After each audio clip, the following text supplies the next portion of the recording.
Well, well, well. Ron Swanson finally went big government.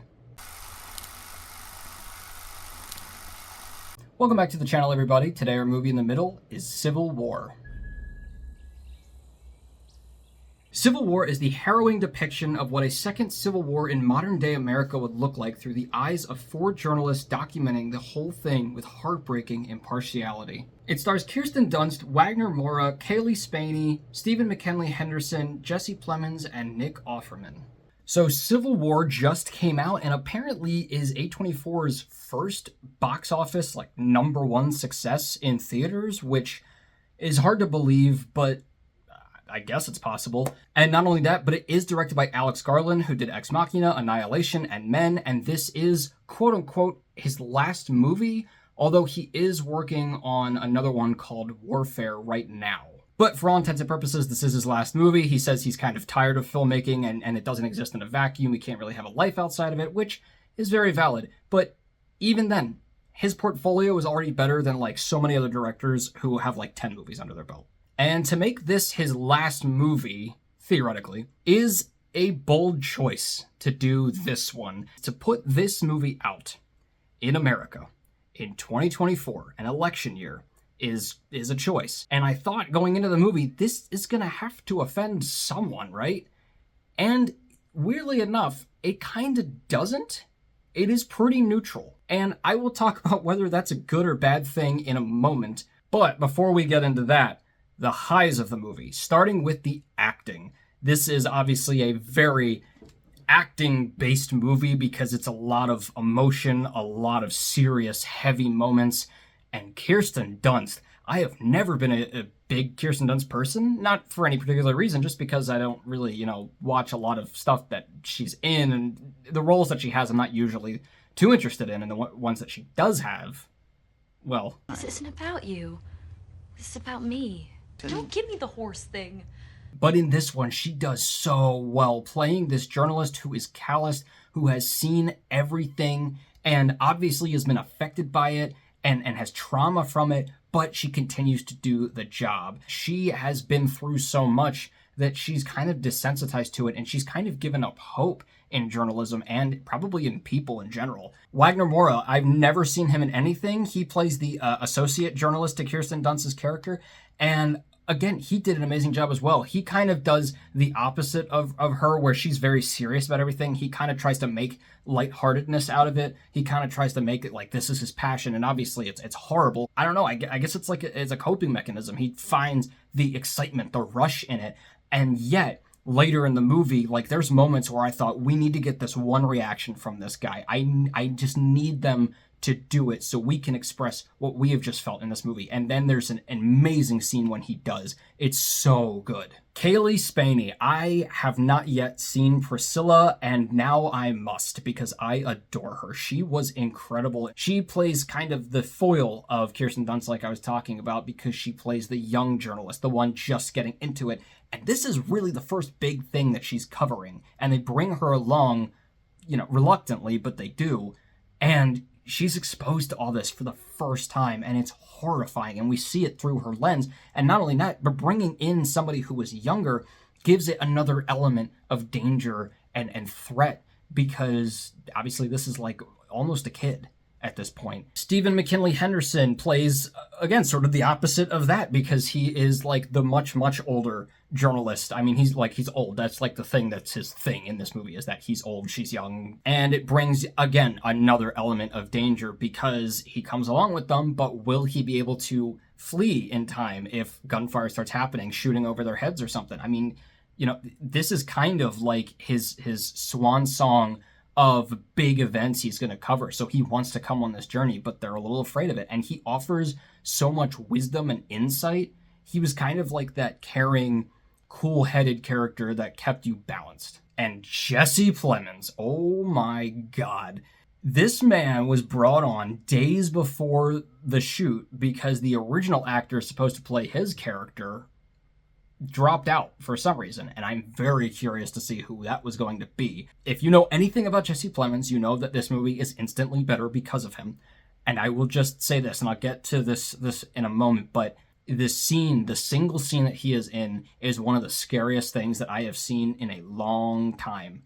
I mean, this entire month has been like just a slew of horror movies, and this has been the scariest thing I've seen this month. So going along with the acting and their story with all these characters, it really was interesting because it kind of gave a new perspective, or at least more of a perspective, for me at least, on the role of journalists in war. I never really thought about the fact that journalists are neutral, so most times they're not being fired at specifically. You know, they wear this badge, they wear media, whatever it is, they have their camera, and they're kind of off limits. That doesn't mean that things can't accidentally happen, but it means that they are neutral to everything, and everyone weirdly respects that. And I think that's kind of interesting considering the other things that they do in this movie. But the saddest part about it, and probably the scariest part of being a journalist, aside from the fact that you could get killed at any moment by accident, is if someone is infiltrating a base or killing a number of people that you actually agree with or care about, you can't do anything about it. You just follow them on in. It almost feels kind of treasonous, but it's just as your job. And it's just wild to me. So because this follows journalists kind of across a road trip, basically going to DC, this movie is not necessarily about the bigger picture or bigger story. It is more so about moments and experiences and following them through those. It's not so much focused on bigger government tactics and moves and strategies. It's more so about being on the ground, in the thick of it, getting a view of what it's like to be in these specific moments of combat and death, and it is harrowing. There's moments that, like I said, scared the shit out of me. There's moments that made me want to throw up or cry. There are moments that are so monumentally filmed, I have no idea how they did it.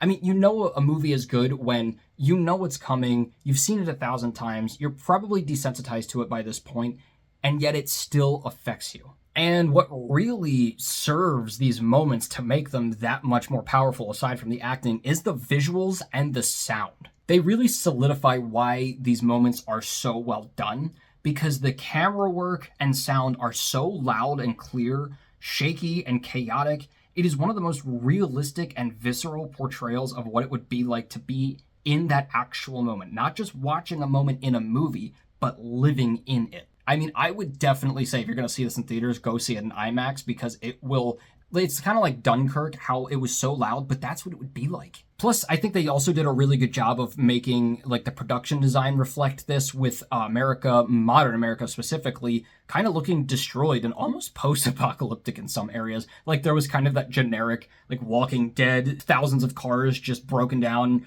on the highway and you gotta swerve through them and it's overgrown. I did half expect like a walker to pop out like 3 times in this movie. But I also liked how not every town was like that. And they did touch on this idea that there are going to be some people, some towns and groups of people who just stay out of it. And at a certain point, it does feel kind of ridiculous for them to think that they should be staying out of it or could stay out of it. And even the characters are like, I mean, okay, but it's coming. So, with all that being said, in that respect, the movie is incredible in the in-the-moment experience. However, there is a huge low that I have with this movie. And it's broken down to a couple little parts, but mainly the idea is that because they don't focus on the bigger picture, because there is not really much context into why the war is being fought in the first place, or who's really fighting it, there's so many questions and confusions, and honestly just takes out a lot of the weight that this movie could have had. Now, I respect in media res, dropping us right in the thick of the moment, especially in a movie like this, and I get that. But, 1, that is not what was advertised, which admittedly is a very American thing to do.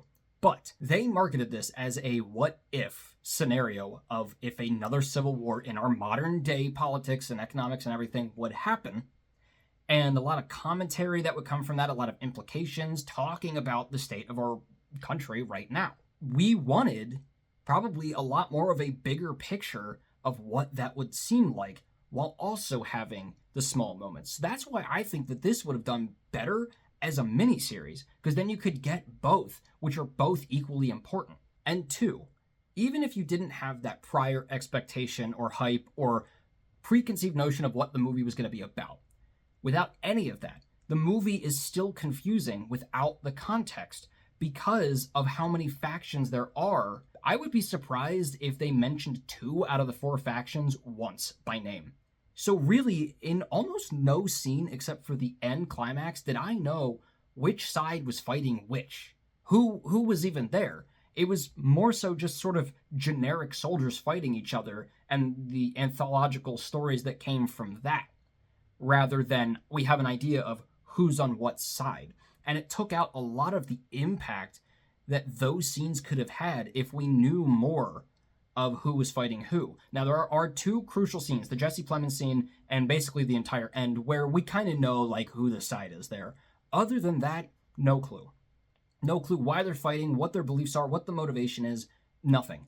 So unfortunately, it kind of makes it this sort of generic war is bad movie, because you don't really have any other commentary to say. Now, they did release a map ahead of the movie so that you could see it, like where the factions are, what they're called, and everything. And maybe they did that sort of as a precursor so they didn't have to mention it in the movie, but I still think that you shouldn't have to refer to a map along with the movie like you would in a book.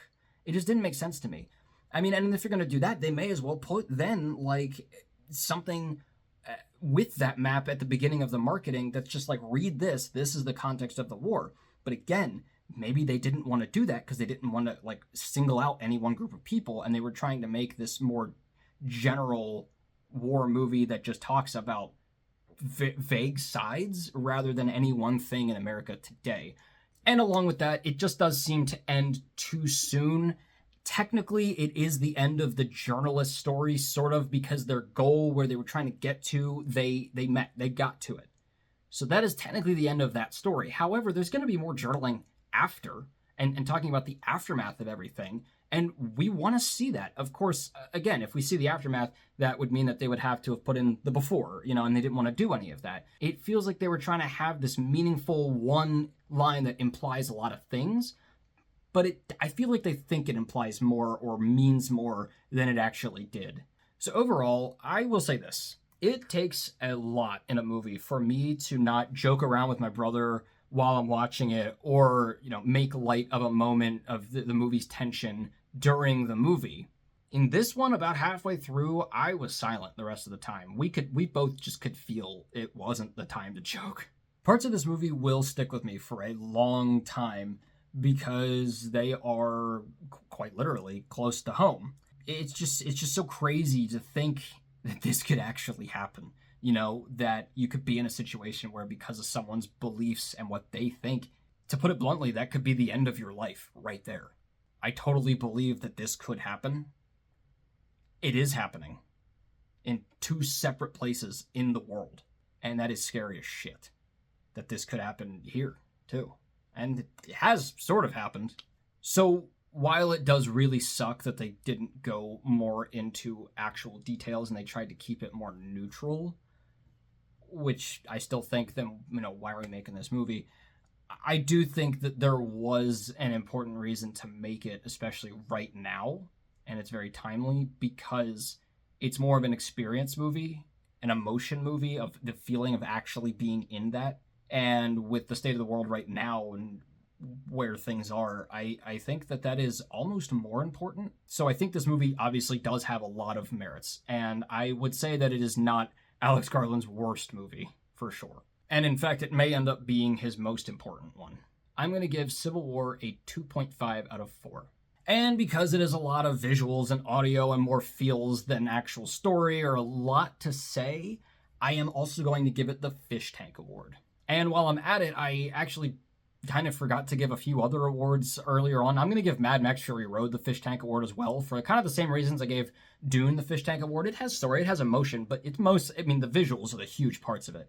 And as well as Past Lives, I already gave it the Top Shelf Award, but it is also, I realized, an Iceberg Award. Well, guys, let me know what you thought of Civil War. It's a very divisive movie, a very polarizing movie, which is really funny.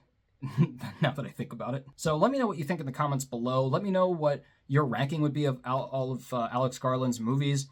And as always, keep your hopes high, your stress low, and movies right in the middle. I'll see you guys later.